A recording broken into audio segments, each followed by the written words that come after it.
Hello Cancer, thank you for joining me for your monthly forecast for October for the Sun or the Ascendant. The month kicks off with the Sun and Mercury, the planet of communication, in the part of your scope that's to do with security, but it's also to do with your environment. It's also to do with your emotions, to do with family life, and just really feeling comfortable. And there is a quarter moon on the 2nd in your zodiac sign, in Cancer, which squares up with the Sun in Libra. This 4th, 7th energy from the vernal equinox, but from your sign is 1-4, suggests that if something does feel a bit out of kilter in terms of those areas, your personal feelings around this may need to engage in the situation a bit more. I think your feelings are going to be closer to the surface. Someone around you may be a bit moody, maybe a bit tricky to deal with even, but try to engage with them. Now, of course, Venus, the planet of love and affection, is in the most glorious part of your situation in the sign of Scorpio, your sister water sign. But you probably have some awareness, if you're really keen on astrology, that Venus goes into a retrograde on the 5th and is going to be doing so in the sign of Scorpio right through to the end of October. Is this a challenge? Quite frankly, yes, especially as far as your love life is concerned. It's also possible that in terms of your financial situation, if you're someone who's a bit more speculative and entrepreneurial, that there could be some kind of trim back in your situation, or your circumstances may evolve in a way where creativity doesn't flow quite as easily as you would like. And one of the reasons for this is that Venus is going to be clashing with Mars for the first 2 weeks of this month. Now, of course, these two are the duo of love. Venus is the more nurturing, feminine side of relating, and Mars is very much the more masculine, hustle-bustle, sexy side of relating, if you like. But Mars for you continues in the sign of Aquarius, which is very passionate, and it's really a fantastic location if you are wanting to have intimacy or to get closer to someone where the relationship is working well. But if there is a relationship which isn't working so well, and this may have been evoked in some part by Uranus's square with Mars, which went on broadly from the 2nd week of May through till just about the end of last month. That was a real tricky one if it meant that your individuality or your future plans seemed to be compromised by any involvement. Now it's slightly more complex because there's a yearning in you, and in fact Venus square Mars could actually make you feel much more amorous, but it's being amorous in the right situation with the right person, of course.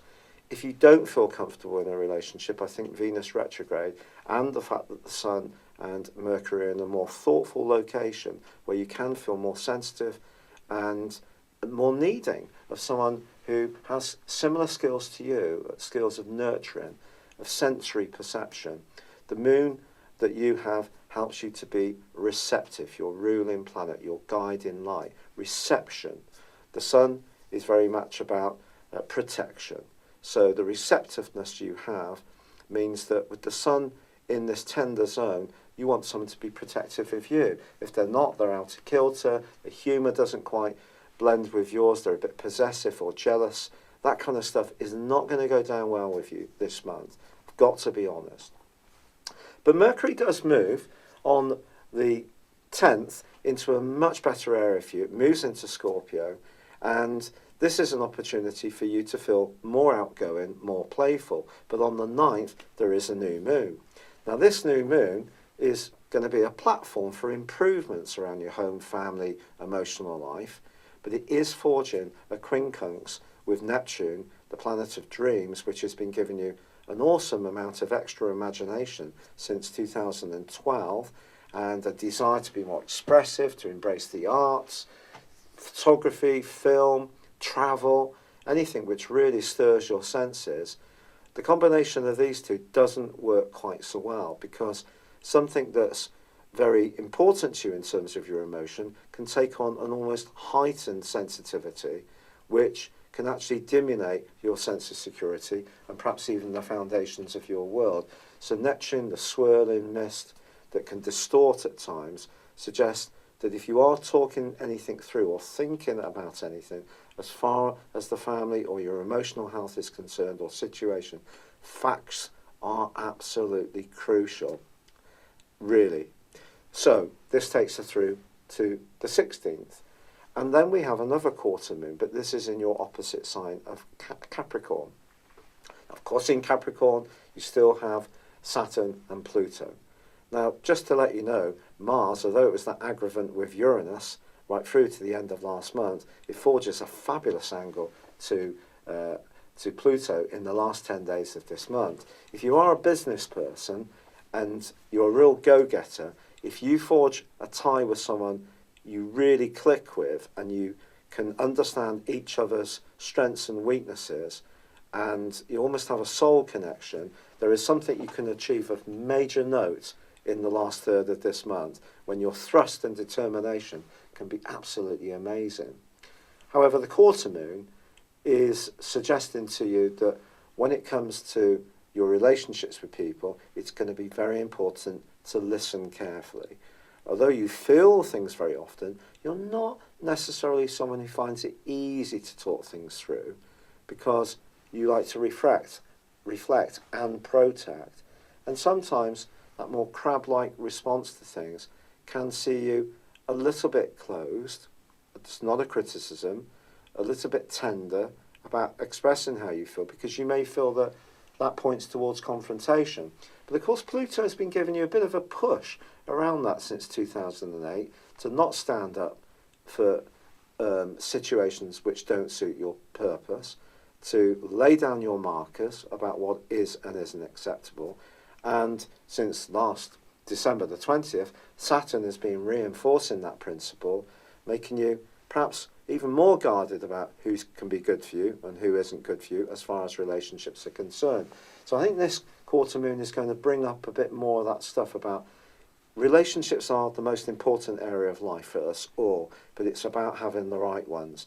That doesn't mean to say that they're perfect. It's the ones where people will enter into a spirit of give and take, where there is enough trust to have an openness, to accept that sometimes with some people, the way we come across jars, to accept that, to not take it personally, to actually enter into more dialogue, to try to create greater understanding.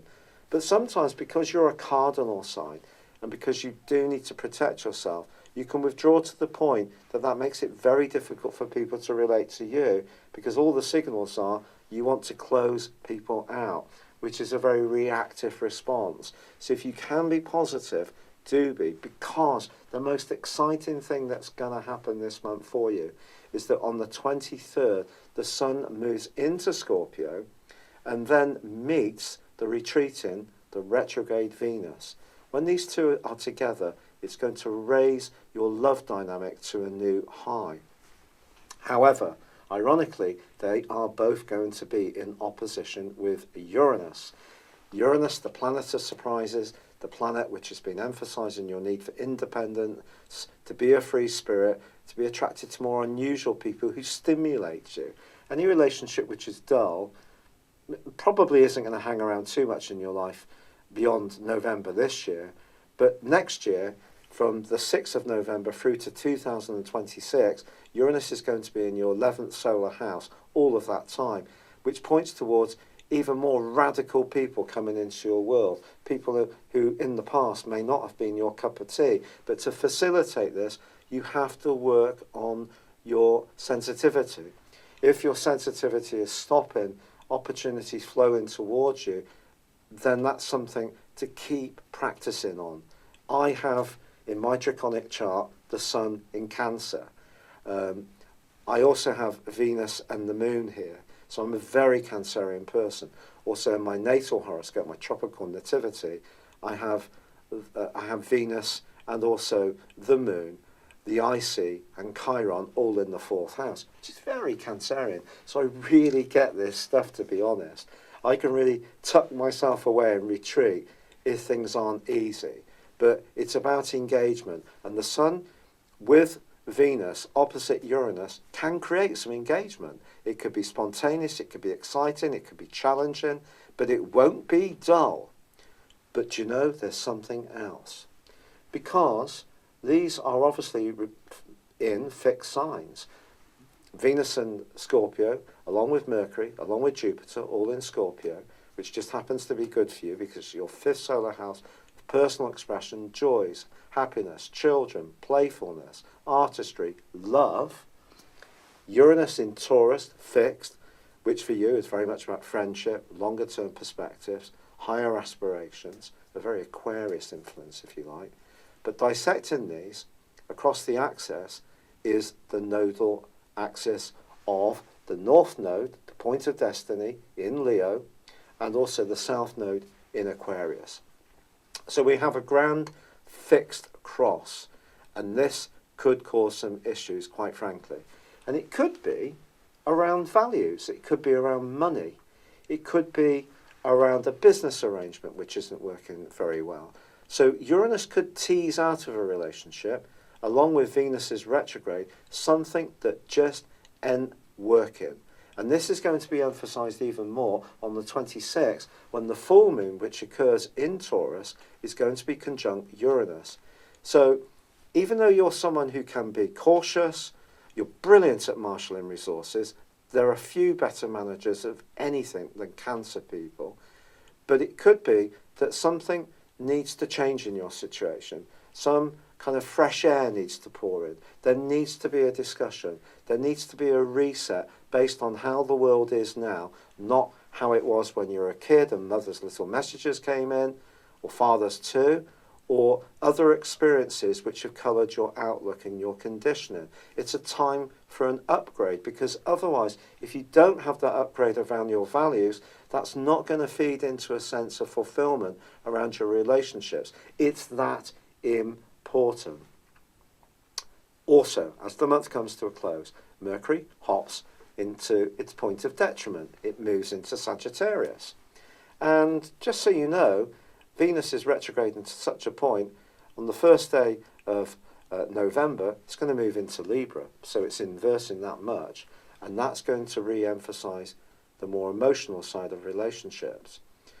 Now, Mercury moving into Sagittarius is very much about logic. It's about taking any creativity you're generating and forming it in a way which can give you some kind of tangible reward, but it's also about getting to grips with the finer points, not being so caught up in the flamboyance of any creativity that you may have. It's how you can actually make it work, the nitty-gritty, if you like.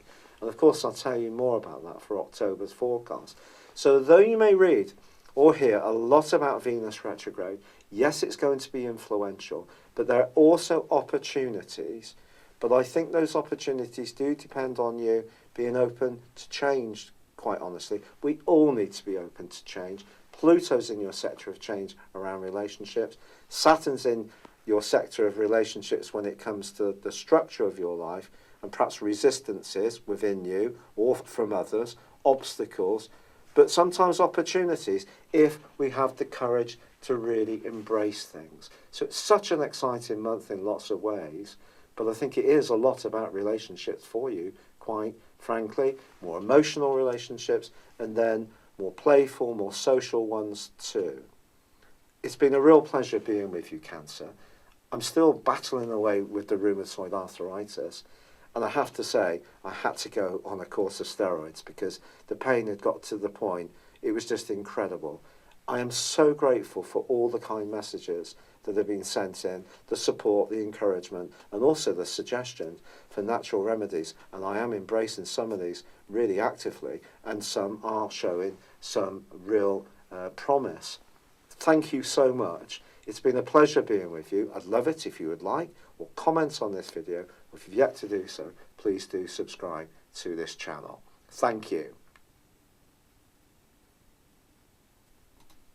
Hello, thank you so much for watching my video. I'd love you to join me at my Horoscope Ace app. You can find this at www.horoscope-ace.com. You can use it through Android, iOS, Apple or Facebook. Check out your ascendant or your moon sign, or download your free birth chart.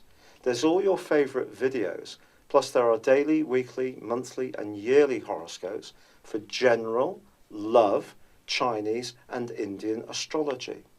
If your passion is tarot, there's my brilliant 3-card money or love tarot readings too.